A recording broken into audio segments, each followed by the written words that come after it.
We are lucky today to have Dr. Christa Bruhn, who's going to honor us for the second time at the Dearborn Open Mic. And we're going to call Dr. Wissam Maligi, Director of the Arab American Center for Arab American Studies, to introduce Dr. Bruhn.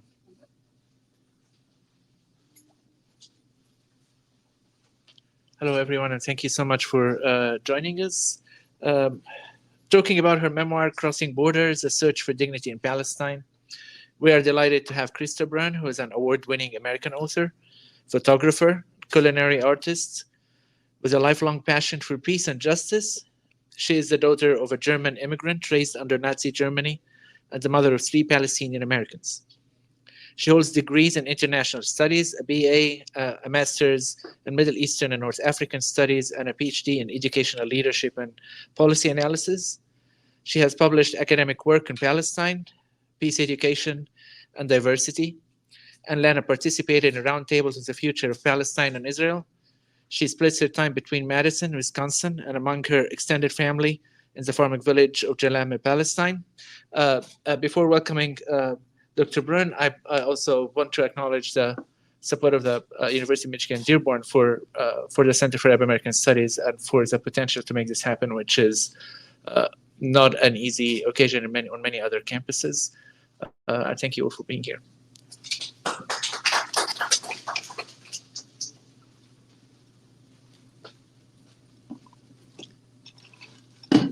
Hey everyone, good to be back.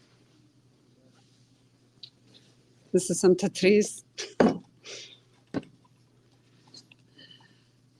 So I'm going to read just a few passages from my memoir, Crossing Borders, The Search for Dignity in Palestine. I published this last year for the 75th commemoration of the Nakba, which is also the 75th anniversary of the establishment of the State of Israel.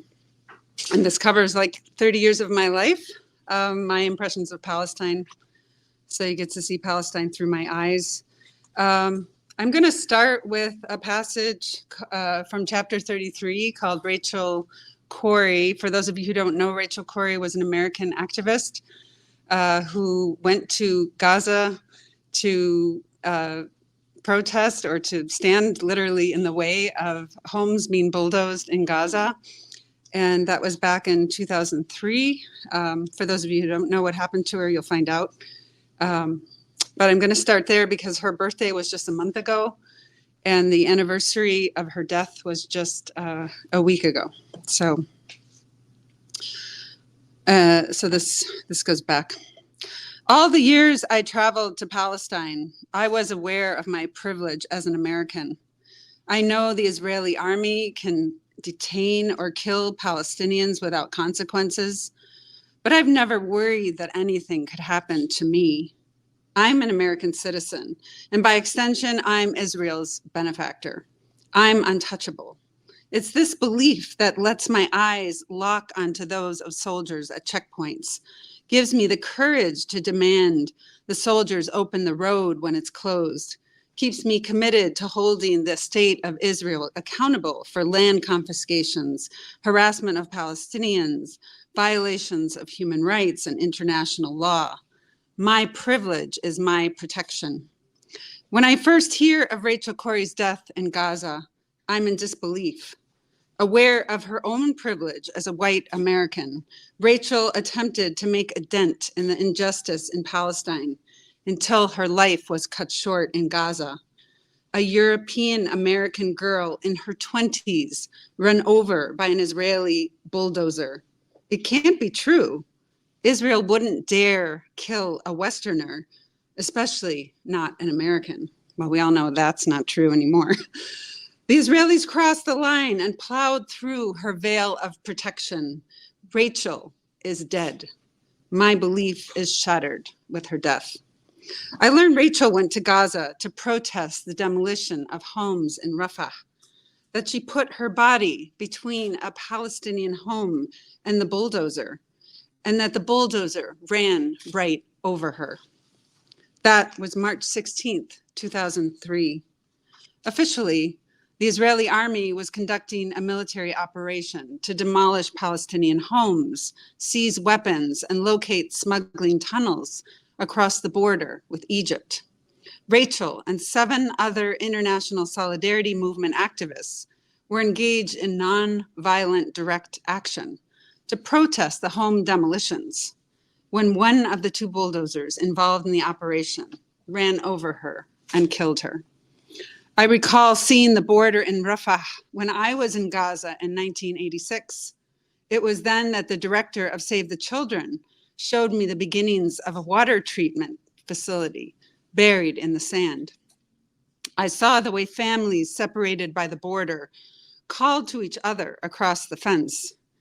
Now Israel has started an operation to bulldoze homes in Rafah, allegedly to give a wider buffer on the border with Egypt, similar in principle to the clearing of the Lebanese border areas in 1948. But instead of whole villages, houses were the targets. The people of Rafah lost their homes and their dignity. Rachel lost her life.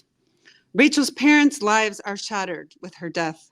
A further slap in the face are the disappointing outcomes of a series of investigations and court cases from 2005 through 2015, culminating in Israeli Supreme Court hearings that absolve the Israeli military of any guilt or violation of human rights. The Supreme Court deems her death an unfortunate accident and claims the driver of the bulldozer could not have seen her, even though she was clearly marked. Moreover, the court rules that the Israeli military cannot be held accountable for violations of human rights because the incident took place during wartime. Nasser's father's words ring in my ears. The war is not over. Despite Rachel's parents' frustration over the lack of justice for their daughter's death, they carry Rachel's message forward through the establishment of the Rachel Corrie Foundation for Peace and Justice. I recall my time in Gaza where I witnessed the hardship of living there, the heavy Israeli military presence that rode past my window and nearly got my brother shot on the beach. I recall my own experience of standing up to the army to open the road closed for shooting practice. Could that have been me, my brother? How will I respond the next time I come face to face with the Israeli army? So part of what I think what I'm reading today will illustrate is how what's happening in Palestine is nothing new. I mean, this whole situation goes back to the beginning of Zionism over 100 years ago, and Palestinians have been demanding dignity in their homeland, the right to live with dignity in their homeland for some time. With all the emphasis on Gaza, we may not hear as much about what's going on in the West Bank, but what I'm about to read is just one of many restrictions on Palestinian life and livelihood in the West Bank. And I'm going to read from the chapter, The Wall.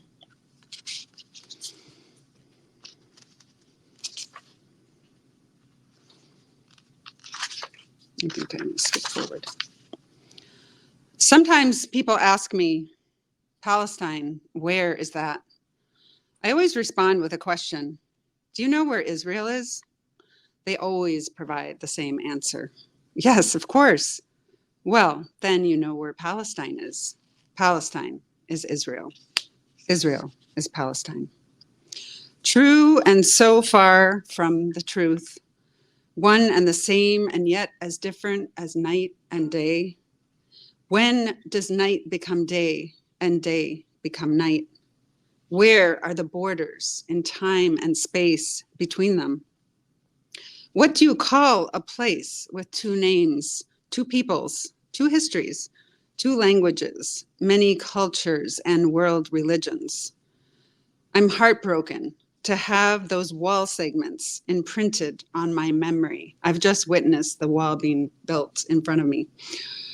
I wonder how many years until those trucks will load the segments back up and take them away to be ground up to make roads, roads that connect the land, not divide it. Will I get to see the wall come down? Will I get to remember both its construction and destruction? I'm tired of checkpoints. It's one thing to cross them as a college student in Berlin, young, optimistic, full of energy and promise. Now I'm tired. I don't want to stand in lines and breathe in the frustration of people unable to get where they need to go. Witness the self-righteousness of border guards hiding behind uniforms and N16s. I don't want to wonder when the next clashes between Palestinian youth and Israeli soldiers will break out. I don't want to keep hearing about death and detention. I don't want to witness any more bombings in Gaza, land confiscations, or closed areas. I don't want to stare at olive trees through barbed wire, calling to their owners to trim the branches and harvest their fruit. Those trees that now lie on the other side of the wall must be lonely that their owners are only allowed to visit them twice a year, once to trim, only once, and once to harvest in a hurried fashion. No lingering to sit beneath their branches. What is so dangerous about caring for trees? Like inmates in a high security prison, these trees stand behind the wall and fences, guarded by soldiers and M16s who are careful not to let the farmers linger too long, lest they have the chance to speak to their trees that hold wisdom and secrets in their roots, that empower, having lived for generations. They know of other times come and gone. They give hope and promise to a different tomorrow.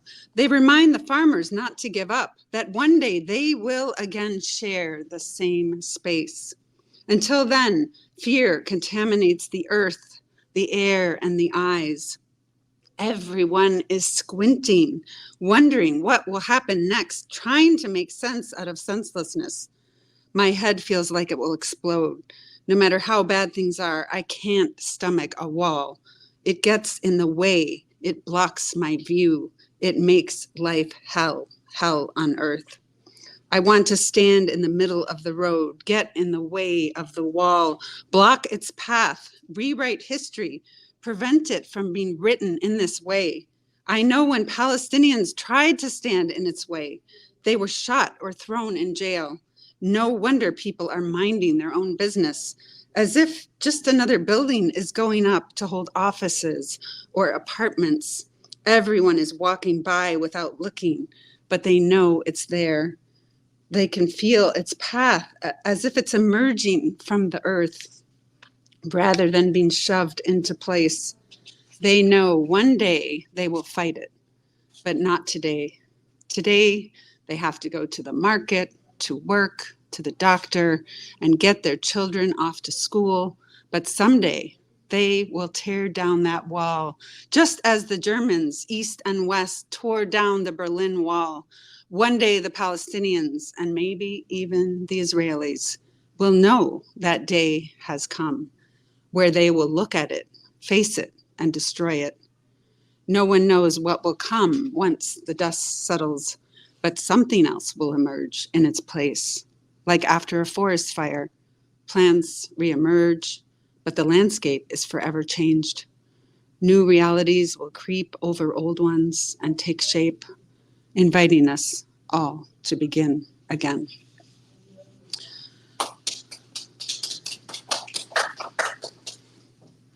Do I have time for one more, or should we? We're actually Yeah, we're running out of time. Okay. running out of time, but All maybe right. we can take. I want to take some questions. Oh, sure, no problem. before you Yeah. leave, Doctor. So we're gonna open it for a couple of questions, and if there's none from the audience, I have one, Doctor.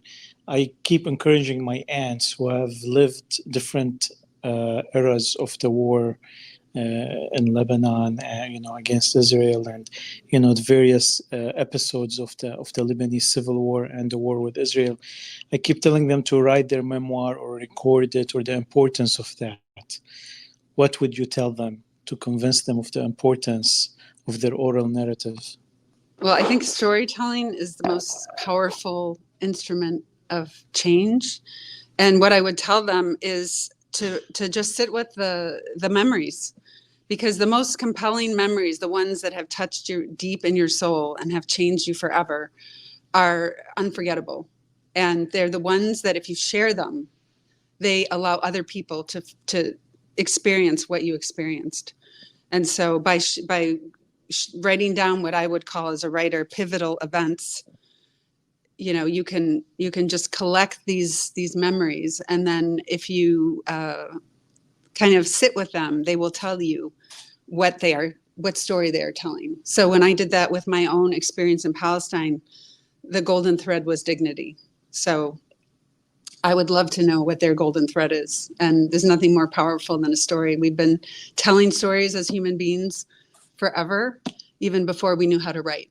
And those are the things that allow us to know who we are, share, you know, build on our past and dream of a future where we can all live with dignity. In the case of my story, so that's what I would tell them. Just also tell us where we can buy your book. I have some copies tonight. If you want to buy one, I'm happy to sign it. Otherwise, it's available anywhere books are sold. Okay. Thank you, Dr. Sure. Thank you.